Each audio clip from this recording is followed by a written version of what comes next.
So I'm here at Bloodstock 2023 with the lads from Torchbearer. How are you doing? Excited.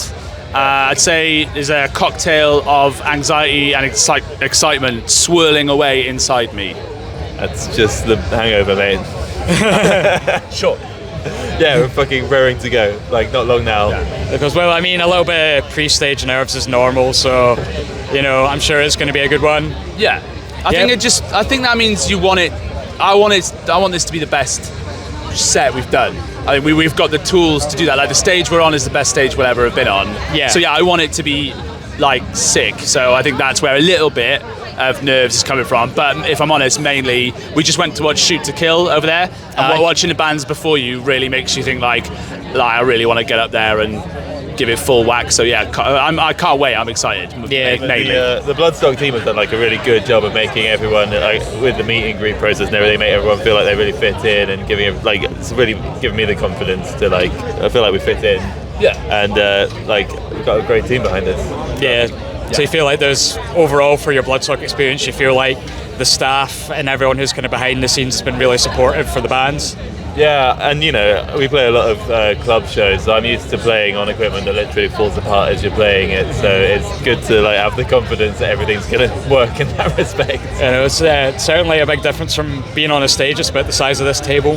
Yeah, no, we've played some tiny venues, but yeah, all of the guitar techs, drum techs, like stage managers, they go out their way to make sure you're all right, and they're just safe as well, if you know what I mean. They're like actually just wicked people. So to be honest with you, they've been great. Yeah. Yep. So would it be fair to say is Bloodstock maybe Torchbearer's biggest gig so far? Yeah, it'll be the biggest stage. Yeah, it'll be the biggest stage we've ever played. Yeah. Yeah, and yeah, not just in Torchbearer, but personally, like anything that I've ever done, this will be the biggest stage. So it's obviously a big step on our journey. Yeah, we looking forward to making it. Yep. So how long have you guys been at the festival so far? Did any of you come down yesterday? Yeah, Thursday morning. We got here like 1 p.m. Thursday. Yeah, and we gave you a flyer. You know, we've been here handing out flyers. Well, that's true. You did give me a flyer, but I only know you've been here for today, so I don't know if you got here last night or no. Yeah, we got here Thursday, and I watched King 810 on the Soviet Lancaster stage yesterday. They were sick. I love those guys. And then we spent the rest of the time flyering it up. Yeah, we got to make sure we spread the word, and got to make sure there's people in there when we play, which I don't think there's a huge risk there won't be, but we just wanted to make sure. Yeah, like obviously it's a big opportunity, and we want to like come out the other end thinking that we've done everything we can to make the most of it. Yeah, exactly. Like, even if you've handed out a flyer and maybe everyone you flyer doesn't necessarily come to the show, at least they've had your name put in their face, and there's not saying they might not check you out on Spotify after the weekend, you know. Yeah. So all press is good press. So you're playing at 3:45. You've been doing a lot of basically business and work up until then. After the show, is it party time? Well, yeah, I'd be lying if I said we didn't have a couple of cold ones in the old Serpent Layer VIP bar last night. So yeah, you know, dialed it back like 25% or whatever. I didn't think it was right to be like totally hanging today. It does affect like my vocal and stuff, so stripped it back a little bit last night, but I'm off as of 4:15 today. We're off the clock, so who knows what's going to happen after that, man. It's going to be dicey. I mean, we're going to be over the fucking moon, aren't we? Can I swear? I'm sorry, but yeah, we're going to be over the moon. So it's heavy metal. You can swear as much as you like. It's absolutely fine. Fucking right. So. Your latest release is, I believe, the Warrior EP. Yeah. What's the overall reception to that kind of been? Yeah, growth's really important to us. So when we release, we want it to be bigger and better. We want to see more stuff coming through than the previous one, and that has definitely happened. So I want to shout out Charlie Wilson. So we went to Charlie Wilson a couple of years ago, and he's done a few of our releases, and we take all the demos to him, and he deletes half of them and improves them. So. Right. Like getting into the writing phase with him, I think makes a big difference. So he's been at the helm for that production, and like there's obviously a lot of numbers around these days, and the numbers have been significantly higher. And then there's obviously the qualitative side of it, which is just what people are saying and the real reaction and the messages that you get. So it has been amazing to see that stuff come through. People are really enthusiastic about it. So. Yeah, I mean, so I joined the band partway through the recording process for Warrior, and like a big part of the decision-making process for me in whether or not to be part of Torchbearer was that, like, when Ollie sent the demos through, I thought they were class, and something I wanted to be involved in, and it's paid off for me so far, right? Yeah. So I understand that you guys, you don't really have a lot of restrictions on your kind of influence and what might kind of inspire you. Yeah. So with you coming in halfway through the recording process for the last record, is that brought in kind of more creative ideas for the next release with you being a new member? I have noticed that some of the new demos Ollie's writing are a little bit faster and demanding some more intricate double kick work than some of the previous EPs. I always have this problem, like when bands realise they have a competent drummer, then they'll start writing more difficult songs. Putting you through your paces, mate. Yeah, I mean, it wouldn't be any fun if it was easy.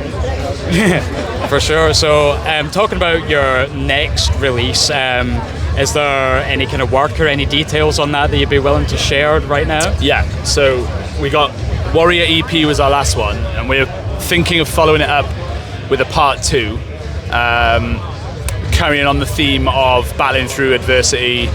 We used like a samurai imagery. Yeah. And I really like Anubis. He's like gatekeeper to the underworld, some believe. I don't know. So yeah, sorry, I'm just kind of I'm riffing out ideas on an interview, which I probably shouldn't be doing. So to summarise, yeah, we're going to do Warrior Part 2. It'll be relevant to everything that's come. The sort of themes might be consistent, and we're going to do a different type of Warrior artwork, merge them together, and maybe get some vinyl done with the whole full length. So this is all speculation, though. We're just tabling these ideas. It's not confirmed. But it's an excellent idea. Like it'd be good to get a vinyl done. Be good to have like a full length's worth of new material.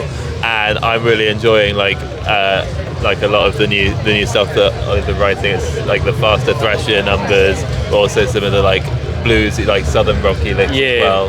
Like nothing is finished, but like the starting building blocks are really promising. Nice. So it's something to look forward to anyway, and regardless of what ideas you eventually settle on, we can be sure there's going to be some very, very strong imagery to go with it. Yeah. Yep. And if you do manage to get to a vinyl press, money permitting, would just maybe go for like a gatefold to really display that artwork? Oh, we would love to. I think having amazing artwork represented in that way, like I'm a vinyl enthusiast. So, yeah. You know, I've got a lot of Cavell Attack, and then a lot of the old stuff like Metallica and AC/DC vinyl, and especially the latest stuff. Like I went to Norway and picked up loads of Cavell Attack vinyl, nice. And the centerfold, and I don't know what it's called, but how it all breaks out into this amazing artwork is, I love all that stuff. So we would, but it's pricey, so we would love to, but no guarantees, unfortunately. Maybe something in the future when you become like rock stars and make loads of money. It'd be nice to have budget for stuff like that. Yeah. So, with a little bit of hope that you will become big rock stars and make loads of money, in the run up to Bloodstock, have you kind of noticed your follows on social media and your streams on like the music, like Spotify and Apple and whatever? Have you noticed your numbers just going up in the run up to Bloodstock? Have people kind of been taking more of an interest? It's been game changing. Yeah. So we've been putting on like 20-30 listeners a day, which for us is significant. It's probably gone up like a couple of hundred all in. Yeah, nice. We got us over the 1,000 barrier, which is great. For what we're doing, and you can see the people adding you to playlists, and then you can see what people are saying online. But yeah, the old Facebook and Instagram's getting tagged in left, right, and centre. So yeah, it's been game changing, to be honest. Another thing that's been really nice as we've been like handing out flyers, trying to drum up interest for our set later on, is like people have already like checked us out, seen us on the Bloodstock website, favorited us on the app. It's been really nice, like meeting people that have already heard of us. Nice one. So we can expect a nice big crowd this afternoon then. Yeah, well, we've done our due diligence. We've started pissing everyone off with the flyers, so hopefully not too much they don't come and check us out. But the information's on there, for fans of is on there. So if they're into it, then it should be all right. So yeah, we're expecting it to be busy, rowdy. Yeah. Nice one. So we'll start wrapping up a little bit now. What's the band's kind of future plans for like after Bloodstock? So both kind of immediately you're going to be partying, and then afterwards for the band, when you get back to work, what's the agenda? Yeah, one thing that a lot of people have been stressing to us again and again since we won Metal to the Masses is that you should be thinking of this opportunity as a leaping, like a launching pad, not an end goal, and that winning this is supposed to be the start of a much longer journey, right? Yeah. So Ollie has the plan. I play the drums. Yeah, that's okay. That's okay. First things first. Couple of frothy ones tonight, 100%. And then we're at the Flapper Birmingham, 25th of August with Kenzai. Check them out. They're sick.